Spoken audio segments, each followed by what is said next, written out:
खुलुमबाय JSP 365 चेनेलनि गासै नायगिरियारि फोलेरनिसिम आंनि गाहाम हामलायनाय आरो खुलुमनायखौ बावहरग्रोनाय जाबाय। आं दिनै नोंथांमोननि थाखाय मोनसे गोनां कन्टेन्ट लाना फैदों। बे कन्टेन्टआव आं आथिखालाव आसाम गभर्नमेन्टआ आसामाव 1 लाख साख्रि गैयै सुबुंफोरनो साख्रि होनायनि जि हाबाफारि सोलिबाय दङ आरो एपइन्टमेन्ट होनाय आरो इन्टारभिउनि हाबाफ्राबो खायसे खायसे डिपार्टमेन्टआव सोलिगासिनो दङ। गुबुन फारसेथिं BTC आवबो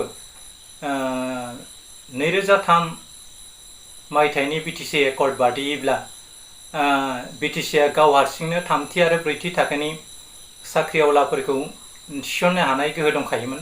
नाथाय बे गोहोखौ आसाम सरकारा साबख्ल'नानै आथिखालाव लानानै थांबाय, जायनि थाखाय बिथांमोना BTC नि प्रिन्सिपाल सेक्रेटारि गोबां अफिसारफोरनिसिम थामथि आरो ब्रैथि थाखोनि साख्रि आवलाफोरखौ without consent of Assam government जिखिजाया डिपार्टमेन्टआवनो होनो हाया होननानै बिथांमोना इनफरमेसन लेटार थामहिनबा जारि खालामहरगासिनो दङ। इनफरमेसन लेटार दैथायहरनायखौ जों नुनो मोन्दों। बेखौ नोजोर बोनानै आथिखालाव पलिटिकेल नन पलिटिकेल लिडारफोरनि गेजेराव गोबां दान्थे बिदान्थे जाबोगासिनो थानायखौ जों नुनो मोन्दों। बे बिथिङाव स्पेसियेलि सानसुमा खुंगुर बैसोमुतारि आगुनि एबसुनि गोख्रों मावथि आरो बारग' MP बिथां सानसुमा खुंगुर बैसोमुतारिया 2003 मायथाइयाव BTC एकर्डजों थाफानाय माखासे डिपार्टमेन्टेलि पावार एन्ड फांसनखौ आसाम गभर्नमेन्टजों सेजाना लानायनि सायाव बिथाङा गोख्रों भाबैनो प्रेस मिट आरो बायदि फोसाव बिबुंथिनि गेजेरजों बिथाङा सैथो खोथाखौ फोसावबोबाय थानायखौ जों नुनो मोन्दों। आथिखालाव जोंनि BTC आ 6 शेड्यूलिं मोनसे काउन्सिलबाबो 6 शेड्यूलिंनि जे पावार एन्ड फांसन बेफोरनि महरखौ गैयै, थामहिनबा 6 शेड्यूलिंनि महर मोखां गैयै मोनसे काउन्सिल जानानै दङ, जायनि थाखाय मोनफ्रोमबो बिथिङावनो आसाम सरकारनि कनसेन्ट लायाबासिनो आथिखालाव BTC नि गादियाव जनाय बिथां प्रमदनि जि सरकार, बे सरकारखौ जों डक्टर हिमन्त बिश्व शर्मानि साजेसन थामहिनबा बिथांनि बिथोन नङाब्ला सोलिनो हायैखौ जों नुनो मोन्दों। फारसेथिं BTC आ गावहानो सलायनो हानाय माखासे खुंथायारि गोहो दङ आरो बिहा गाव हारसिंनो आयेन खान्थि बादियै सोदांनो हानाय मोनसे एसेम्ब्लि दङ। बेफोरबादि माखासे पावार फांसन थानाय मोनसे काउन्सिलनि माखासे रोदाफोरखौ बुखुनानै बिथांमोना कुनु नेमखान्थिखौ मानियाबासिनो आसामाव थानाय गासै सुबुंनि मोनथायफोरखौ जेरैहाय आसाम गभर्नमेन्ट एबा भारत सरकारा होयो बेबादिनो समान गासैबो बिथिङाव ST आनो जा OBC आनो जा बा जेनेरेलानो जा बे बिथिङाव समान भाबै मोनथाय होनो थाखाय BTC सरकारनिसिम नारसिननाय आरो बिबुंथिनि गेजेरजों बिथां डक्टर हिमन्त बिश्व शर्मायाबो बुंगासिनो दङ BTC आव गासै थाखोनि सुबुंफ्रा हानि मोनथायनिफ्राय लाना साख्रिनिफ्राय मोनथायनिफ्राय लाना गासैबो बिथिङाव समान मोनथाय मोनगोन होननानै बुंबाय दं। बे बिथिंखौ नोजोर बोनानै नायोब्ला जोंनि काउन्सिलाव थाखानाय माखासे आयेन कानुनखौ सिफायनाय बादि जायो। दा जोंनि नेताफ्रा बेफोर जोंनि काउन्सिलाव थाखानाय माखासे पावार एन्ड फांसन आरो डिपार्टमेन्टेलि पावारखौ दिनै डिग्रेड खालामना लानायखौ जों नुनो मोन्दों।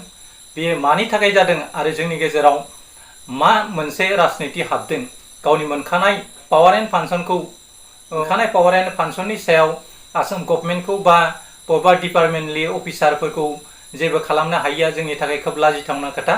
मानोना हाग्रामा महिलारिनि दिनाव बे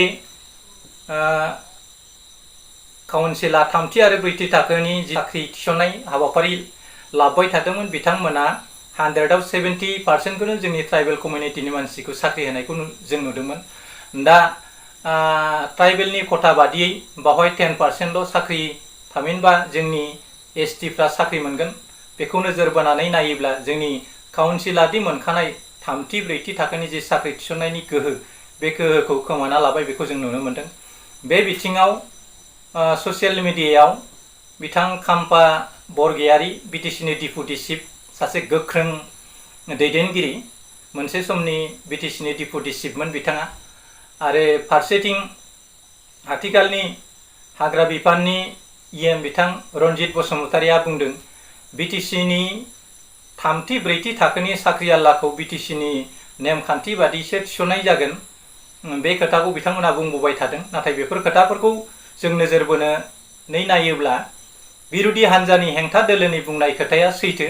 नाथाय आथिखालाव सासनाव जनाय जि दाजाबथाय सरकारनि जि नेताफोरा नंनायनि नङैनि माखासे खोथाफोरखौ बांसावबोगासिनो दङ आरो माखासे गावजों गाव बबेबा मोनसे जाथायखौ लानानै केस फाइलिं खालामनाय, गावजों गाव सोंखारिनाय, खुनु बेस गोनां बेस गैयै खोथाफोरखौ लानानै गावजों गाव काउन्टार रिभलिउसनल' जाबोबाय थादों।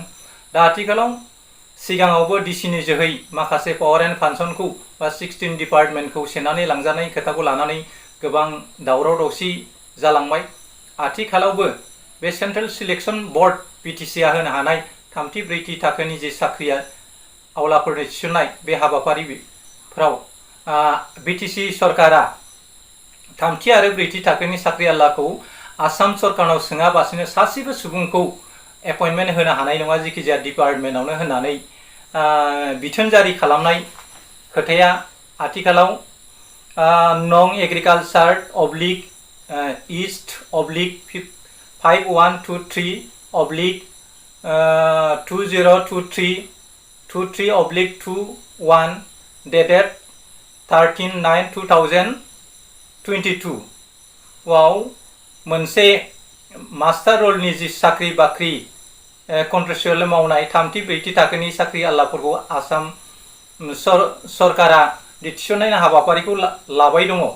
बे बिथिंखौ नोजोर बोनानै जोंनि BTCआवबो बे बिथिंखौ नोजोर बोनानै जोंनि BTCआवबो आथिखालाव थामथि आरो ब्रैथि थाखोनि साख्रिआवलाखौ थिसननो थाखाय BTCनि माखासे दैदेनगिरिफ्रा इन्टारभिउनि जोहै बेखौ थिसननो थाखाय खोब खामानि मावनाय बादिखौ जों नुनो मोनदों। नाथाय बिनि सिङाव हाबनानै नायोब्ला जों नुनो मोनगोन बेफोर गासैबो BTCनि नेमखान्थिखौ सिफायनानै 6 शेड्यूलिंग काउन्सिलनि पावार एन्ड फांसनखौ सिफायनानै आसाम सरकारनि 1 लाख साख्रि होनायनि जिथु हाबाफारि बेजोंनो बे नेमखान्थिजोंनो BTCआवबो थामथि ब्रैथि थाखोनि साख्रिआवलाखौ थिसननो नाजानायखौ जों नुनो मोनदों।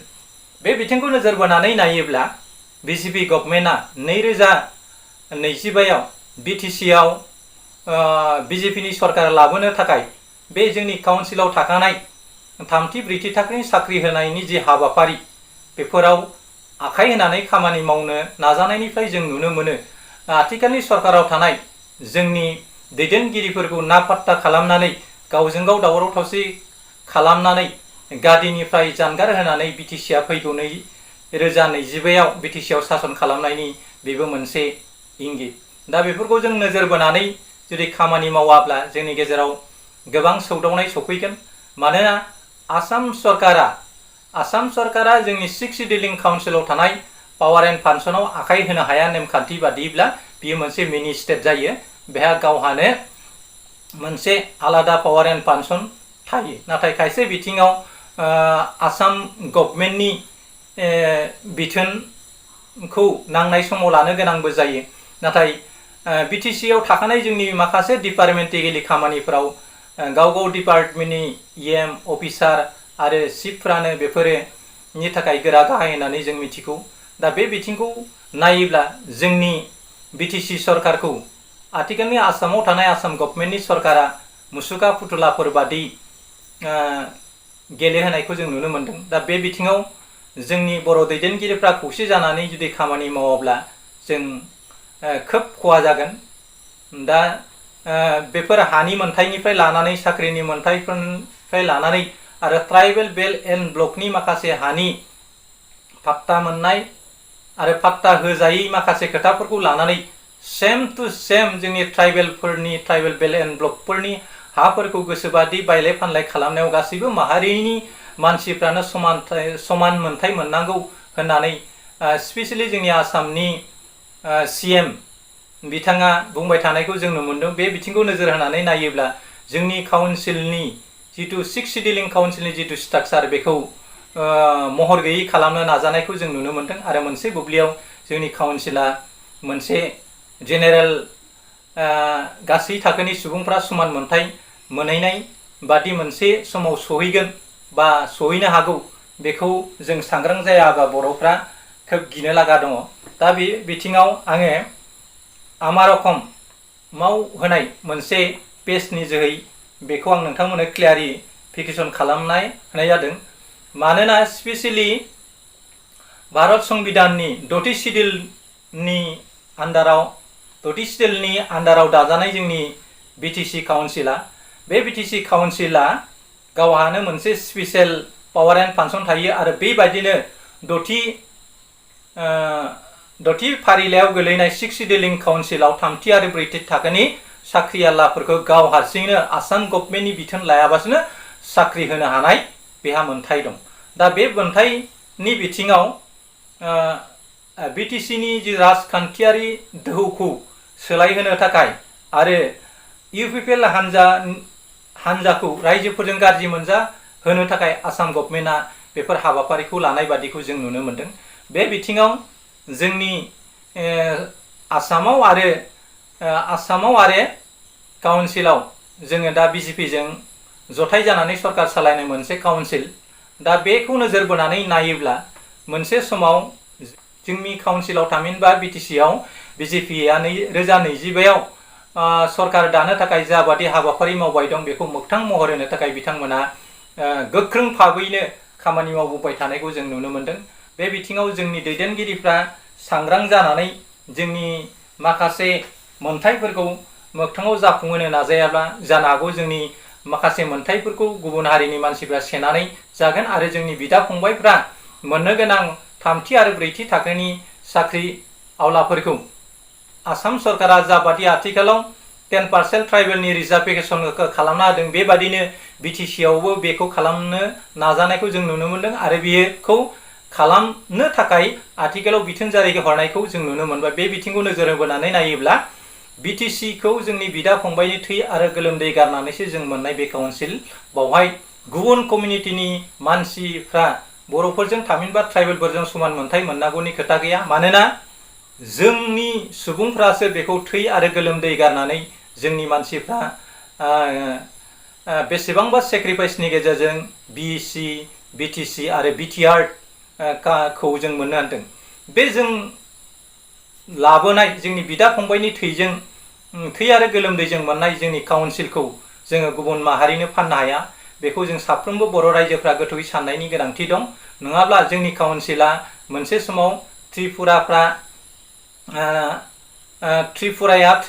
त्रिपुरिफोरनिमोन, नाथाय बे त्रिपुरायाव गुबुन बङालि सुबुङा हाबै दोलै मोगोरै हाबफैनानै जोंनि त्रिपुरिफोरखौ आथिखालाव नाफात्ता खालामदों, जायनि जाउनाव बिथांमोना दिनै गावनि हादोरावनो त्रिपुरा लेन्ड दाबिफिननो गोनां जादों आरो बे दाबिफ्रा आथिखालाव मोगथां महर मोननो थांगासिनो दं। मानोना 2022नि MP इलेक्शननि आवगायाव बावहाय मोनसे त्रिपुरा लेन्डआव बोखावनाय जागोन होननानै जों फोसावनायखौ जों नुनो मोनदों। बे बिथिंखौ नोजोर होनानै नायोब्ला बर'फ्राबो गाव लाबोनाय काउन्सिलावनो मोनसे समाव हावरिया जानांगोन, बेखौ जोङो नोजोर बोनानै एबा जों बेखौ थोंजोङै बुंनो हायो। बे बिथिङाव स्पेसियेलि जोंनि फरायसा आफादनिफ्राय आथिखालाव बिटिसिनि गाहाय मासियाव जिरायनाय बिथां प्रमदनि जिथु दुलाराय बर' फरायसा आफादनि समाव बिथाङा बर'नि राव, हारिमु, सोदोमस्रि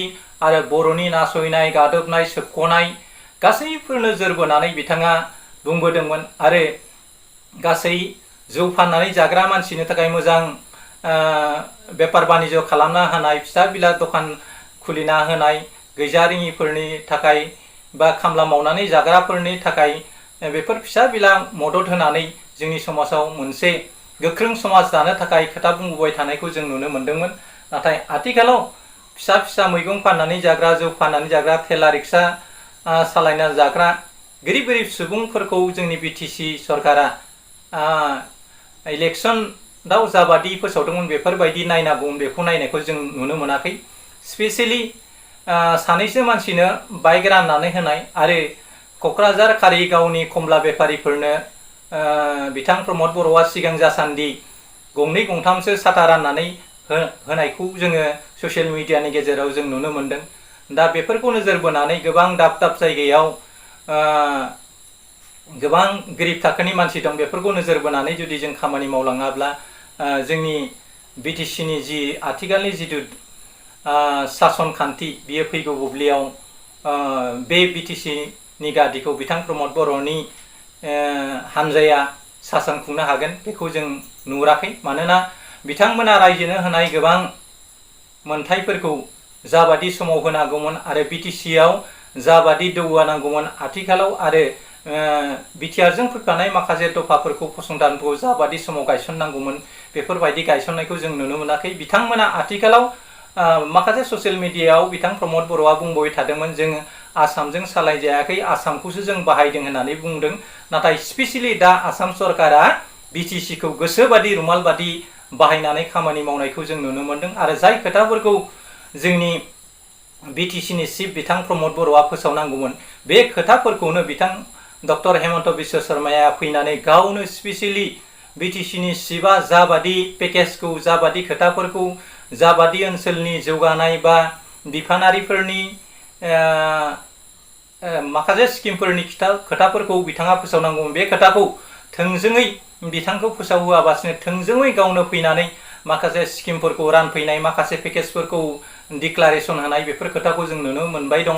बे बिथिंखौ नायोब्ला बिथांमोना फारसेथिं आदार होदों फारसेथिं नावदारबोदों बे नोजोरखौ लानानै फैगौ बुब्लियाव BTC आव BJP नि जि भिटि बे भिटिखौ मजबुत खालामनो थाखाय बिथांमोना BTC आव आथिखालाव खामानि मावगासिनो दङ आरो बियो आथिखालाव रोखा रोखा नुजानो मोनबाय। बे बिथिङाव जोंनि मोननै हान्जा स्पेसियेलि EPPL आरो BPF बे मोननै हान्जानि गेजेराव सानलाय हरलाय जोंनि गेजेराव जुदि खामानिखौ मावोब्ला BTC आव दि मोजां भाबै जोंनि गेजेराव डेभेलपमेन्ट जागोन बेखौ जों मिजिंथिनो हानाय नङा। मानोना जों गाव गावनि गेजेराव आथिखालाव जों मोनसे काउन्टार रेभलिउसन जोंल' सोलिबाय दङ। नाथाय जाबादि BTC आव पेकेज लाबोनानै रायजो राजाफोरनो राननानै होनांगौमोन आरो रायजो राजानि स्कुल कलेज लामा दालांफ्रा जाबादि जौगानांगौमोन बेफोर थासारिखौ जों मावनायखौ नुनो मोनाखै। बेखौ नोजोर होयोब्ला आथिखालनि BTC नि गादियाव जनाय बिथां प्रमद बर'नि सरकारखौ मोनसे लोरबां सरकार होननानै जों बुंनांगोन। जायनि जाउनाव बिथाङा BTC आव मोनखानाय माखासे पावार एन्ड फांसनखौ दिनै आसाम सरकारजों थोंजोङै साबख'नानै लानानै थांनानै सालायजानायखौ जों नुदों। जाय नेमखान्थिफ्रानोखि सिक्स शेड्यूलिंग काउन्सिलनि मोनखानाय आयेनखौ सेनानै लांजानाया जोंनि थाखाय खोब लाजिनांथावना। मानोना आसाम गभर्नमेन्टआ जोंनि सिक्स शेड्यूलिंआव थाखानाय पावार एन्ड फांसनखौ थोंजोङै साबख'ना लांनो हानाय जोंनि आयेन गान्थि गैया। नाथाय बे बिथिंखौ आयेनाव गैयै खामानिखौनो दिनै आसाम गभर्नमेन्टआ BTC नि माखासे डिपार्टमेन्टेलि पावारखौ गोसोबादि लांनानै खामानि मावनो नाजाबाय थानायखौ जों नुनो मोनदों। बे बिथिङाव जोंनि BJPजों हाबसोमनानै खामानि मावनाय गोबां जोंनि गेजेराव गागि दैदेनगिरि दं। बिथांमोना सांग्रां जानानै जातिनि राव हारिमु सोदोमस्रिनि खोथाखौ साननानै खामानि मावोब्ला बे 5 बोसोरनि गेजेराव जोंनि बर'फोरनि गेजेरावदि गोबां गुलाय गुजाय जागोन बेखौ जों साननो नांगोन। मानोना जोंनि गेजेराव दाबो खौसे जानानै खामानि मावनायनि गोनांथि दङ। दा खौसे जानानै जुदि जों खामानिखौ मावलाङाब्ला जोंनि गेजेराव गोबां मोनथायफोरखौ जों खोमानानै लानो गोनां जागोन। जायखौनोखि आथिखालाव सिक्स शेड्यूलिंग काउन्सिल थाखानाय नेमखान्थिखौ सिफायनानै गुबुन माहारिनि मानसिफ्रा जोंनियाव लोब लोब साख्रि लानो नागिरनाय आरो जोंनि मोनथायफोरखौ सेनानै गावसोरबो समान बाहागो लानो नाजानायखौ जों नुनो मोनदों। दा आं खोब बे दुखुनांथाव खोथा बे नैबे आं दा बुंबोनाय नं agriculture oblique it's oblique 5123 oblique 2023 23 oblique 21 dated 13/9/2029 आव दैथायहरनाय जि नटिफिकेशन बे नटिफिकेशननि गेजेरजों जोङो दा खोब साननो गोनां जाना दङ। BTC नि मोनफ्रोमबो डिपार्टमेन्टआव लांदां जानानै थानाय आरो मास्टार रलाव मावनाय सुबुंफोरखौ without consent of Assam government BTC सरकारा साख्रि होनो हानाय मोनथाया आथिखालाव गैला। दा बे बिथिङाव जोंनि गेजेराव गोबां दान्थे बिदान्थे जालांदों। बावैसो खाम्फा बरगयारी आरो रनजित हाग्रा बिफाननि जि EM नि गेजेराव जानाय खोथाफोरनिफ्राय जों मिथिनो मोनदों। दा बे बिथिङाव रोखा जाबायदि 13/9/2022 आव एग्रिकालचार डिपार्टमेन्टनिफ्राय दैथायहरनाय बे नटिफिकेशननि गेजेरै आं बुंबोनाय बे नटिफिकेशननि गेजेरजों बिटिसि आव थामथि ब्रैथि थाखोनि साख्रिआवलाफोरखौ बिटिसि सरकारा गाव हारसिं थिसननो हानाय गोहोआ गोमाबाय, जायखौ 2003 मायथाइनि गेजेरजों हाग्रामा महिलारिनि सोमावसारनाय आरो दुलाराय बर' फरायसा आफादनि नाजानायनि जोहै बिटिसि मुंनि मोनसे जोंहा सिक्स शेड्यूलिं काउन्सिलाव मोनफानाय पावार दंमोन, बे पावारफोरखौ खोमाना लाबाय। गिबियावनो सिक्स शेड्यूल डिपार्टमेन्टनि खोथा सेजाना लानाय डिसिनि जयै सालायनायनि खोथाया गोबां समावनो दान्थे बिदान्थे जालांबाय। आथिखालाव आरो थामथि ब्रैथि थाखोनि साख्रिआवलाखौ आसाम सरकारा थोंजोङै होगोन आरो बे बिथिङाव स्पेशली बिटिसिआ without consultation with Assam government मोनबो डिपार्टमेन्टआवबो साख्रि होनो हाया होननानै बिथांमोना नटिस जारि खालाम हरनाय खोथाया खोब दुखुनांथावना खोथा। दा बे बिथिङाव जोंनि बिटिसि बासिनि बर' रायजो राजाफ्रा बेखौ साननानै खामानि मावाब्ला जों फैगौ बुब्लियाव थामथि ब्रैथि थाखोनि साख्रि थिसननाय हाबायाव बे ट्राइबेलनि रिजार्भेशन बादियै 10 जनल' साख्रि मोनगोन आरो 100आव 10% बर'फ्राल' साख्रि मोनगोन आरो गुबुन माहारिनि मानसिफ्रा बिटिसिआव थामथि ब्रैथियाव साख्रि मावफैगोना दा रोखा जाबाय। दा खोब दुखुनांथावना खोथा। दा बेफोर खोथाफ्रा गासैबो बिथिङाव बिटिसि सरकारा आसाम सरकारनि बिथोन लानानैसो खामानिखौ मावनो गोनां जादों। दा बे खोथाफोरखौ आं गासै बर' रायजो राजाफोरनि मोजांनि थाखाय नोंथांमोननो दिन्थिनाय बे खोथाफ्रा आसामनि गोबां निउस चेनेलफ्राव, गोबां पर्टेलफ्राव आरो गोबां खौरांलाइफ्राव बेफोर खोथाया दैखांहरबाय। बेयो आंनि गाव हारसिङैनो साजायना बुंनाय खोथा नङा। बे खोथाया माखासे ससियेल मिडिया आरो माखासे खौरां बिजोंफ्राव बे फोसावजाबाय। बे बिथिङाव जों साग्रिद जानानै बिटिसिआव थानाय बिरोधि हान्जानि सुबुंफ्राबो बा बिरोधि हान्जायाव सरकाराव सालायनाय बिथांमोनाबो खोब सानलाय हरलायै जुदि मोजां रोखोमै जोंनि रिजार्भेशनखौ बा जोंनि मोनथायफोरखौ एपइन्टमेन्ट होनायाव जुदि मोजां रोखोमै जायाबा बिटिसिआव दि बे साख्रि होनाय खोथाखौ लानानै दावराव दावसि जागोना दा रोखा जाबाय। बे बिथिङाव आं सानो सानलाय हरलायै जोंनि बिटिसिनि गादियाव जनाय बिथां प्रमदनि सरकारखौ मोजां रोखोमै थामथि आरो ब्रैथि थाखोनि जिथु साख्रि थिसननाय हाबाफारि बेखौ बिटिसिआव थाखानाय नेमखान्थि बादि थिसननो हायोब्ला जोंनि बर'फ्रानो बांसिन साख्रि मोनगोन होननानै जों सानो। मानोना आथिखालाव 10% ट्राइबेलनि रिजार्भेशन दङ, होमबा 100निफ्राय 10 थाङोबा 90 जनानो गुबुन माहारिनि बा आसामनिफ्राय गुबुन माहारिनि मानसिफ्रा बिटिसिआव साख्रि मावगोना रोखा जाबाय। बेबायदिनो जोंनि बाक्सा जिल्लायाव मुसलपुरनि ससियेल कनजारभेटिभ अफिसाव नलबारिनि सासे सुबुंखौ थोंजोङै साख्रियाव थिसननाय हाबाफारिखौबो जोङो नुनो मोनबाय। दा बे बिथिंखौ नोजोर होनानै बुङोब्ला बिटिसिआ मोनसे नोरजिया मोनसे काउन्सिल होननानै जों बुंनांगोन। बे काउन्सिलनि नेताफ्रा गावनि गोहोखौ बाहायनो हायाखै, जाउनाव आसाम सरकारजों बाहायजाबाय थानायखौ जों नुनो मोनदों। बेयो जोंनि थाखाय खोब लाजिनांथावना खोथा। बेनिखायनो बिटिसिआव थाखानाय माखासे पावार एन्ड फान्डफोरखौ मोजां रोखोमै बाहायनानै जोंनि सिक्स शेड्यूलिं काउन्सिलनि दाथायफोरखौ जाहाथे खोमोरा आरो इयुनाव जोंनि फैगौ जोलैफ्रा जाहाथे जोंनि बे मावनाय हाबाफारिखौ सोंखारिया आरो सिक्स शेड्यूलनि नेमखान्थिखौ सिफायनानै जोंनि जोलैफ्रा जाहाथे जोंनि गार्जेनफ्रा मानो बिदि मावलाङा बेखौ जों इयुनाव जों सावरायजाया, बेखौ नोजोर बोनानै आं गादियाव जनाय माखासे सुबुंफोर थाखाय थि रोखोमै खामानि मावलांगोन होननानै मिजिंथियो। आरो फैगौ बुब्लियाव जाहाथे नोंथांमोना मोजां रोखोमैनो नोंथांमोननि गादिखौ रैखाथि होनानै बिटिसिआव सासन खालामफिननो हायो, बेखौ नोजोर बोनानै खामानि मावलांबा फैगौ बुब्लियाव नोंथांमोनानो बे गादियाव जफैफिननो हागोन। जाहाथे नोंथांमोना हारिनि राव थुनलाइ हारिमु फोथांनाय हाबाखौ अरायसम मावलांबाय थायो। मानोना जाथिया बा माहारिया थांनानै थायाबा नोंथांनि गादिया सानबैसे? हारिया थांनानै थाबासो नोंबो नेता जानानै थाबाय थानो हागोन, मन्त्रि एमएलए जानानै थाबाय थागोन। नाथाय हारिया नोंथांखौ गाज्रि मोनब्ला, हारिनि सुबुङा नोंथांखौ मुगैयोब्ला साव होगोन आरो नोंथांनि गादिया फैगौ बुब्लियाव जोबनानै थांगोन। बेखौ नोजोर बोनानै मोजाङै नोंथांमोना मोजां रोखोमै गाव गावनि गादि आरो गाव गावनि पलिटिकेल केरियारखौ सेभ खालामनो नांगौब्ला नोंथांमोना मोजां रोखोमै रायजो राजानि मोजांनि थाखाय खामानि मावलांनांगोन। खालि नोंथांमोना पार्सेन्टेज कालचार आरो माखासे घुस घास जानानै खामानि मावलांबाय थानायखौल' नोजोर बोनानै खामानि मावोब्ला नोंथांमोननि गादिया बे 5 बोसोरावनो जोबगोन। दा आथिखालाव नुनो मोनदों जों आथिखालाव टिका थुखुलि मोननायनि बिथिङाव स्पेसियेलि गोबां EMGMफोरखौनो थाखा फैसा लानानै थोंजोङै खामानि मावहोनायखौ जों नुनो मोनगासिनो दङ। कारापसन फ्रि गभर्नमेन्ट होननानै बुंदोंब्लाबो नाथाय रावबो सुबुङा आथिखालाव जिखिजाया डिपार्टमेन्टनि फिसा बिला टिकायावबो फैसा होआबासिनो मोननायखौ जों नुनो मोनाखै। आरो बे बिथिंखौ स्पेसियेलि जायफ्रा टिका लाबोदों बिथांमोनाव सोंब्लानो जों खोथाफोरखौ रोखा मिन्थिनो हागोन। दा आं कन्टेन्टखौ बारा गोलाव खालामनो सानला।